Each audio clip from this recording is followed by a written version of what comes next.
अच्छा खबर है जम्मू कश्मीर के राजौरी जिले के चन्नी पराट में आज भारतीय जनता पार्टी के प्रभारी आशीष सूद ने दौरा किया। घर घर जाकर लोगों को भारतीय जनता पार्टी के 8 वर्ष पूरे होने पर भारतीय जनता पार्टी के उपलब्धियां के बारे में जानकारी दी। देखे सुंदरबनी से कुलदीप सिंह की यह रिपोर्ट। दिखाए गए हैं एयरपोर्ट्स के बड़ी बड़ी भीड़ों के, जब लाखों लोग बड़ी तादाद में श्रीनगर, बड़गाम और दूर दराज के इलाकों में घूमने आएंगे तो हजारों लोग जाएंगे भी। तो एयरपोर्ट की उन भीड़ों को आप ये कह दें, वो एयरपोर्ट से जाते हुए टूरिस्टों को उस लाइन को फोटो खींचकर आप ये स्थापित करना चाहते हैं कि घाटी हिंदू विहीन हो रही है। इन मंसूबों को कामयाब नहीं होने दिया जाएगा। इस सोशल मीडिया के युग में ये गलत नोशन प्रचारित करने में सफलता नहीं मिलेगी। सर, रोजगार के ऊपर क्या कहेंगे? डेली विजर्स को लेकर युवा आज सड़कों पर है, किस तरह की रणनीति बनाई जाएगी सरकार द्वारा? सरकार ने मिशन यूथ के नाते सरकार ने अनेकों ऐसी स्कीम्स चलाई हैं। गांव के लड़कों को रोजगार के लिए, ट्रक के लिए लोन देना, अनेकों काम किए हैं। मैं ये नहीं कह रहा हूँ कि हर काम हो ही गया है। हम भी मानते हैं देश में अभी 70 साल में जितना गैर जिम्मेदाराना रूप से प्रशासन चला है उसमें अभी भी कुछ कमी होगी, उन पे भी पूरा किया जा रहा है। मगर मिशन यूथ, लड़कियों के लिए अलग रोजगार और सिक्योरिटी की स्कीम, ट्रक टेम्पू प्रोवाइड करने की स्कीम, उनके और रोजगारों की स्कीम, अनेकों स्कीम चल रही हैं और काम तेजी से किया जाएगा। कि आप मत जाओ कहीं, हम आपका साथ है, आपके दुख दर्द में खड़े होंगे, हम आपको सुरक्षा देंगे, हमारे घर में रहो। वो सवाल पूछते हैं मोदी जी से, बार बार मोदी जी से पूछेंगे, मगर आतंक मचाने वालों को, कत्ले उगारत करने वालों की निंदा कभी नहीं करेंगे। ये नरेंद्र मोदी जी की 8 साल की योजनाओं का हम ये मकान भी बना है PMAY में, वो है ऊपर दे दिया, मकान दे दिया, राशन मिल रहा है, गैस दे दिया, सब कुछ दे रहा है मोदी जी जिंदाबाद। सर, आज प्रभारी होने के नाते आप जम्मू कश्मीर का दौरा कर रहे हैं। 8 साल के मोदी सरकार के कार्यकाल में हुए जो कार्य हैं उनकी उपलब्धियों को घर घर तक पहुंचा रहे हैं, क्या कहेंगे आप?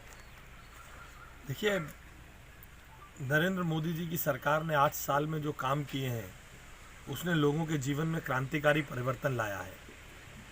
लोगों के जीवन को सरल और सुगम करने में, एक साधारण मनुष्य के जीवन को सरल और सुगम करने में उन योजनाओं ने उनको छुआ है। और केवल कैपिटल्स के आसपास नहीं, डिस्ट्रिक्ट हेडक्वार्टर्स के आसपास नहीं, दूर दराज के गांव में भी वो स्कीम्स पारदर्शी तरीके से पहुंच रही हैं। हमने यहाँ देखा, अभी यहाँ प्रधानमंत्री आवास योजना के तहत एक सज्जन के घर पर कल ही प्रधानमंत्री आवास योजना की पहली किस्त आई है।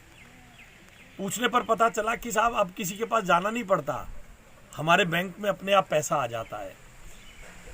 तो पहले 85 पैसे रिश्वत में चले जाते थे, प्रधानमंत्री ने उसको खुद ही लीगलाइज कर दिया था कि 1 रुपए में 85 पैसे तो जाते ही नहीं है। अब जिस प्रकार से इन सब स्कीम से मनुष्य के जीवन में, एक साधारण मानवी के जीवन में जो परिवर्तन आ रहे हैं, उन परिवर्तनों को अगर समझना हो, देखना हो तो जम्मू कश्मीर के दूरस्थ इलाकों में देखें, जहां पर 11 किस्तें लोगों को बिना किसी के पास जाए हुए किसान सम्मान निधि की अपने घरों पर मिली है। लोगों के जनजीवन में अंतर आया, सरलता और सुगमता और अंतर आया है।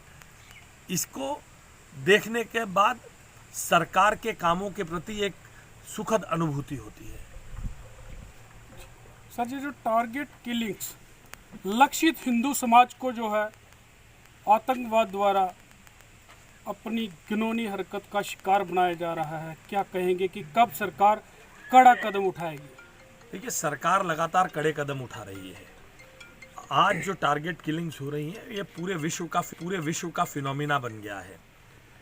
भारत में भी वे लोग जो जमात और पाकिस्तान के साथ बात करने की बात करते हैं, वे लोग जिनका मोदी जी ने 85% जो स्कीम्स में से अपने पास साइफन ऑफ कर लिया करते थे, जिनका वो हिस्सा कट गया है, वे नरेंद्र मोदी जी की सरकार को सरलता से देश में स्थायित्व लाने के लिए कैसे अलाउ करेंगे?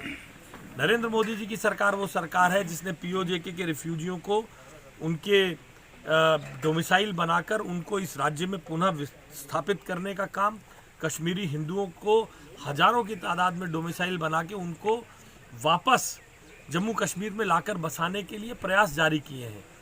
मगर अगर वे सब लोग आ गए तो जो 1000 वोट लेकर लोकसभा का चुनाव जीत जाते हैं कश्मीर घाटी में, जो 1000 वोट लेकर विधानसभा का सदस्य बन जाते हैं, उनकी राजनीति नहीं खराब हो जाएगी।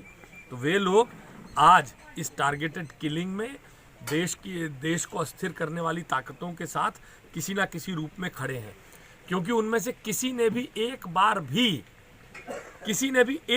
भी आज इन टारगेटेड किलिंग्स को करने वालों की निंदा नहीं की है। उनमें से किसी ने एक बार भी ये नहीं कहा है कि ये टारगेटेड किलिंग्स रुकनी चाहिए। सवाल केवल सरकार से उठाए जा रहे हैं।